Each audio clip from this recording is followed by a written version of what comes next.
Hello everyone, welcome to Dive to Learn. My name is Diksha Saraswat और आज हम discuss कर रहे हैं डोमेस्टिक साइंस का पेपर जो कि डीएसएसबी टीजीटी का डोमेस्टिक साइंस यानी कि होम साइंस का पेपर है। और इससे पहले हम 24 क्वेश्चन डिस्कस कर चुके हैं होम साइंस के और ये आज हम करेंगे 125 से स्टार्ट।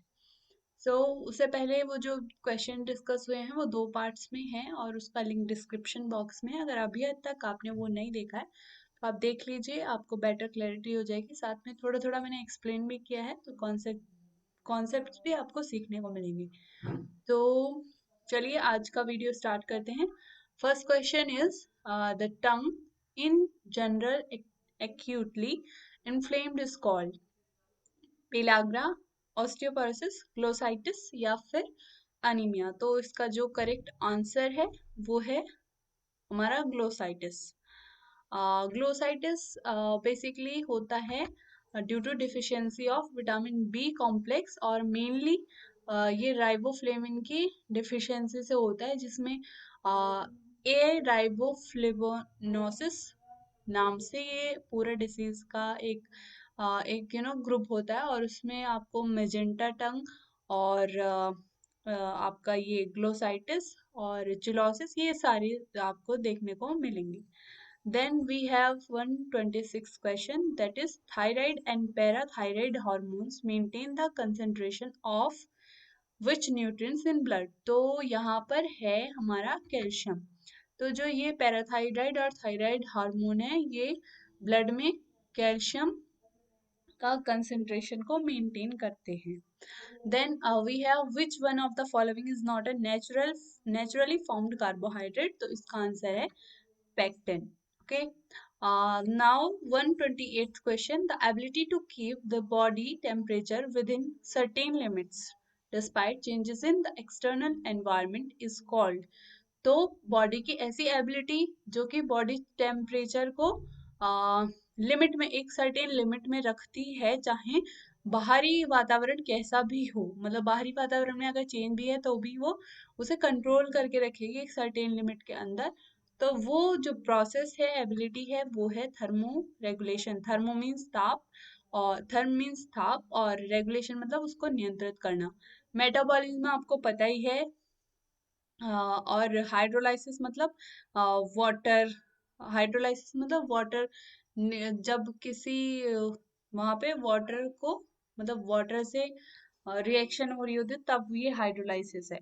ओके, देन है 129, विच of the following is the richest source of retinol. तो कौन सा इसमें से सबसे ज्यादा रिच सोर्स है, वो है फिश लिवर ऑयल, जो कि रेटिनॉल का वो है। फिश लिवर ऑयल जो है रेटिनॉल का सबसे ज्यादा बढ़िया अच्छा स्रोत है इन सारे चारों ऑप्शंस में से। बाकी बटर में भी कुछ अमाउंट में होता है और एग यॉक में भी होता है, क्योंकि इन दोनों में जो आपने देखा होगा जो पिगमेंटेशन है येलो, उस तो रेटिनॉल होता है वहाँ पे। और देखिए रेटिनॉल हमारा सारे एनिमल बेस्ड सोर्सेज में है, बाकी जो दूसरी फॉर्म है विटामिन ए की वो होती है हमारे प्लांट बेस्ड सोर्सेज, जिसे हम बीटा कैरोटीन के नाम से जानते हैं।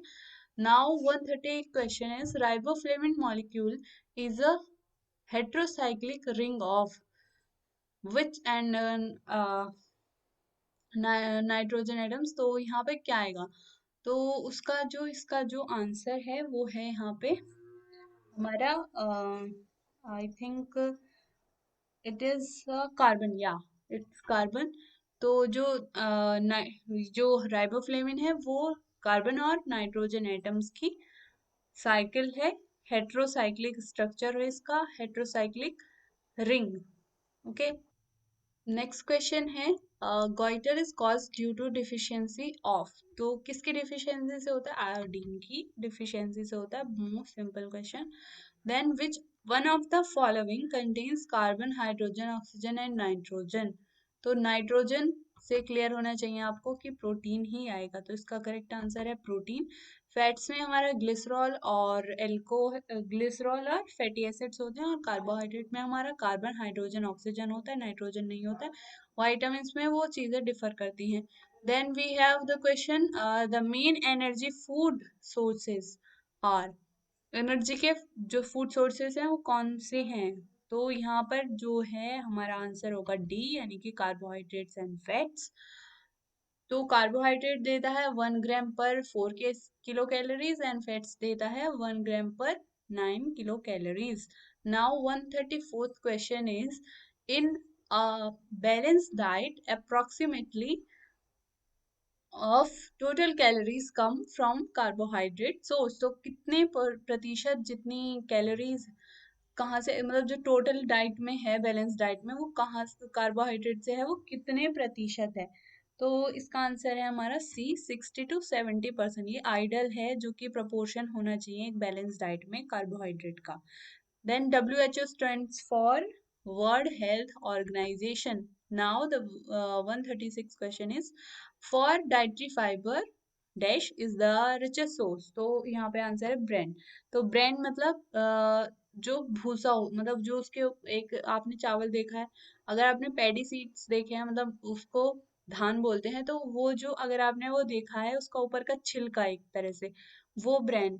और गेहूं के ऊपर भी होता है ऐसा, तो वो ब्रांड है। तो वो हमारा रिचेस्ट सोर्स है फाइबर का। Then 137 question, the deficiency of essential fatty acid is known as ट्रेनोडर्मा। ओके, अनीमिया आपका अलग अलग विटामिन बी 12 की डिफिशियंसी से, आयरन की डिफिशियंसी से, फॉलिक एसिड की डिफिशियंसी से, फिर ज़ेरोफ्थैल्मिया ये विटामिन ए की डिफिशियंसी से, और हाइपोप्रोटीनीमिया मतलब प्रोटीन की कमी। Okay, now the question is, तो 137 हो गए हैं और अब हम चलते हैं। तो हमारा क्वेश्चन है, the deficiency of dash causes scurvy. तो किसकी डिफिशियंसी से स्कर्वी होता है, वो है विटामिन सी, ये हम बचपन से पढ़ते आए हैं। 139, विच one of the following our body building foods. तो कौन सा इसमें से बॉडी बिल्डिंग फूड है, वो है मीट, बिकॉज ये प्रोटीन का सबसे ज्यादा रिच सोर्सेज है इनमें से, और हाई बायोलॉजिकल वैल्यू होती है इसके प्रोटीन की। 140 क्वेश्चन है, which of the following symptom of diabetes mellitus is sugar in urine. तो वो है ग्लाइकोज्यूरिया। तो ये है पॉलीडिप्सिया। पॉलीडिप्सिया मतलब ज्यादा प्यास लगना, पॉली मतलब कई बार बारी से प्यास लगना, पॉलीयूरिया मतलब यूरिन की प्रॉब्लम होना बारी बारी से, पॉलीफेगिया मतलब बार बार भूख लगना। ओके, ग्लाइकोज्यूरिया का मतलब ही है glucose in urine. Now consumption of contaminated food causes dash food poisoning. कौन से मतलब कौन सी टाइप की फूड पॉइजनिंग होगी अगर कंटामिनेटेड फूड ग्रहण कर लिया किसी ने, तो वो होगा सैल्मोनेला। अब है 142 question, dash is stirred up state of feeling that is the way it appears to the individual himself. तो इसका हमारा आंसर है इमोशंस। क्यों, क्योंकि एक यहाँ पे पूछा जा रहा है कि उसके खुद के अंदर से वो फीलिंग आ रही है। ओके, तो ये मतलब उसके खुद के अंदर से क्या है, up stirred up state of feeling that is a way it appears to the individual himself. तो वो हमारा इमोशन हो गया। Now move to the next question. तो ये हमारा है 143 क्वेश्चन, वो है, which of the following does not come under socio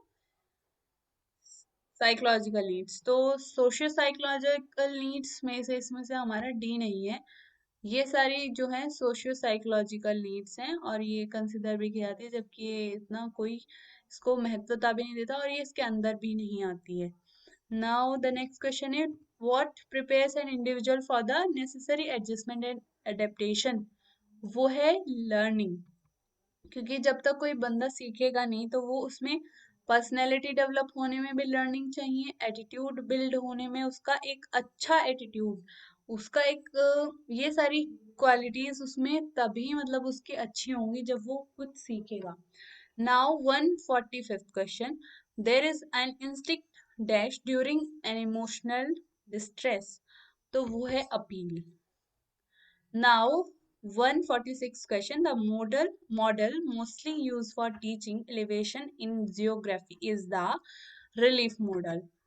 Now, next question is dash is a bold illustration with little और नो राइटिंग, तो जिसमें बहुत ही कम या फिर ना के बराबर हो तो पोस्टर है वो, मतलब इलस्ट्रेशन बोल्ड हो और राइटिंग हो भी सकती है कम और नहीं। Now the next question is 148th question, which discussion is also known as the round table discussion. तो इसका जो करेक्ट आंसर है वो है पैनल डिस्कशन। पैनल डिस्कशन कब होता है? जब उसमें दो से ज्यादा व्यक्ति हों, ठीक है। इसका एग्जाम्पल हो सकता है हमारा सिंपोजियम एंड कोलोक्वियम, बट ये अगर हम इसको राउंड टेबल का नाम दें तो राउंड टेबल का नाम हम दोनों को नहीं दे सकते, पैनल डिस्कशन को ही राउंड टेबल कहते हैं, बट इसका एक एग्जाम्पल है सिंपोजियम और कोलोक्वियम। तो इसका करेक्ट आंसर है ए। Now the next question, there exists a definite relationship between the market price of a good and the quantity demanded. This relationship is called, तो वो हमारा होता है डिमांड स्केड्यूल। क्यों?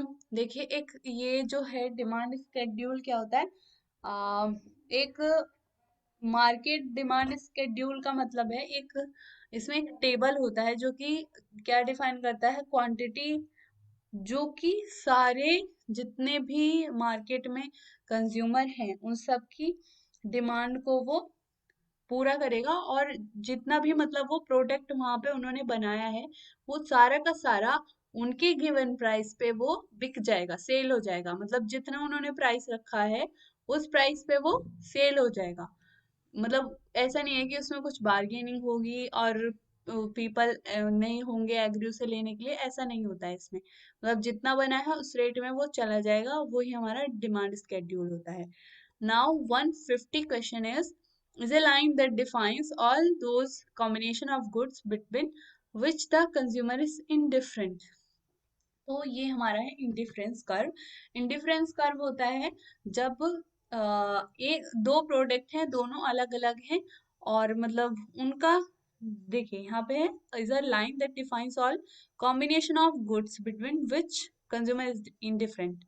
तो मतलब वो चीजें हैं अलग अलग, बट अगर वो चीजें साथ में काम कर रही हैं तो भी सेम लेवल का सेटिस्फेक्शन, सेम लेवल की यूटिलिटी प्रोवाइड कर रहे हैं अगर वो कंज्यूमर्स को, तो यहाँ पे फिर वो होता है डिफरेंस, मतलब उन चीजों में ज्यादा डिफरेंस नहीं है, डिफरेंस ही नहीं है।